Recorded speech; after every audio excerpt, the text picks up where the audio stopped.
Right there, Steve Hayes, senior writer for the Weekly Standard, Kirsten Powers, columnist for the Daily Beast, and syndicated columnist Charles Krauthammer. Okay, Steve, this investigation, this was an interesting day with that back and forth about his travel. This was a bad day with that back and forth about his travel. I mean, Lindsey Graham has been very clear that the associate director of the FBI told him that the FBI had no idea when Tamerlan Tsarnaev left the country or returned. Now you have the head of Homeland Security, Janet Napolitano, testifying before Congress saying that, in fact, DHS did know when he left the country because there was a ping in the system, whatever that means. What we don't know is why FBI didn't know what DHS knows, if that's in fact what happened. Are these stovetypes? Is this the kind of problem that we were facing before 9/11, where you have certain parts of our intelligence and law enforcement apparatus that know what's happening with an individual and other parts that don't know?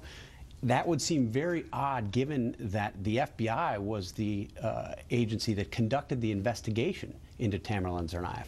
But what's clear is we don't know a lot about what happened. We do know that there was confusion in our law enforcement and intelligence system after the fact.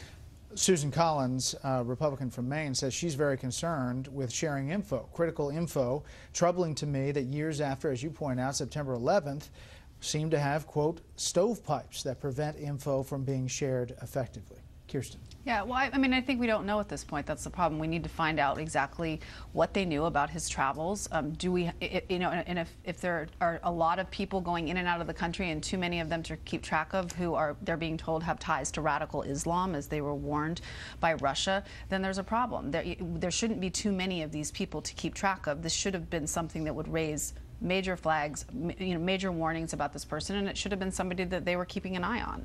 Charles. And Dagestan, the place where he went, is sort of the epicenter of terrorism right now in the Caucasus, even worse than Chechnya, where the violence has been largely suppressed. This was a bad day for the security services. It reminds me a bit of what happened after we caught the underwear bomber who tried to blow up an airplane over Detroit.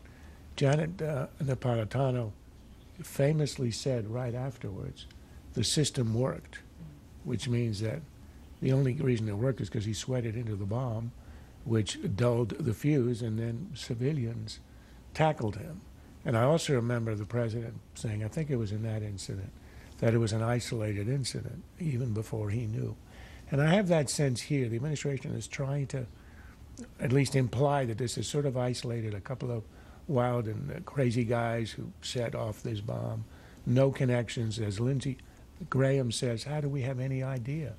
And I would ask, if these guys were so low on cash that they had to go around to ATM machines with the guy they hijacked, where did they get the money for the weapons? Where did they get the suicide jacket? It isn't exactly on sale at Nordstrom's. A couple of polls, new Fox News opinion polls out, handling of the Boston Marathon bombings. People overwhelmingly support law enforcement, as you can imagine. The Obama administration scoring well, the media not as well, as you can also imagine. During the manhunt, just an interesting question. In the event like a Boston lockdown, would you want to have a gun at home?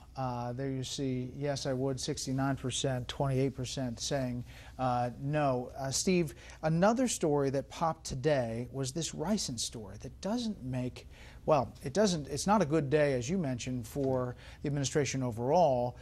Take a listen to who was the suspect. Now he doesn't have any charges, Kevin Curtis. I'm holding today the order of dismissal that dismisses the charges lodged against Paul Kevin Curtis. Love my country and would never do anything to pose a threat to him or any other U.S. official. This past week has been a nightmare for myself and my family. My mother has suffered, as well as my children. I would like to get back to normal. You started with, I respect President Obama. Steve, I tell you, I was at the Olympics, Richard Jewell. Yeah. I remember it well. I covered it. Boy, it sounds like that. It's early, but It sounds like that. It also sounds like the days after 9/11, when we thought we had somebody who was responsible for the letters that were sent to Capitol Hill, and it turned out that we didn't, and then it was a long investigation. It was still not conclusive about who was behind those letters. Look, this is, I think, a part of a pattern of trying to grasp onto something too early.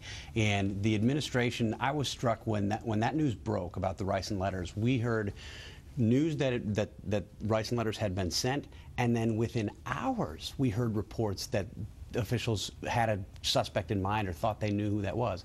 Look, maybe that's possible, but it seems to me like they were stretching, and now, certainly given the fact that these charges have been dismissed, it sounds like they had been stretching. We'll follow this story. Next up, a Republican report alleging a cover-up in Benghazi, and Democrats pushing back.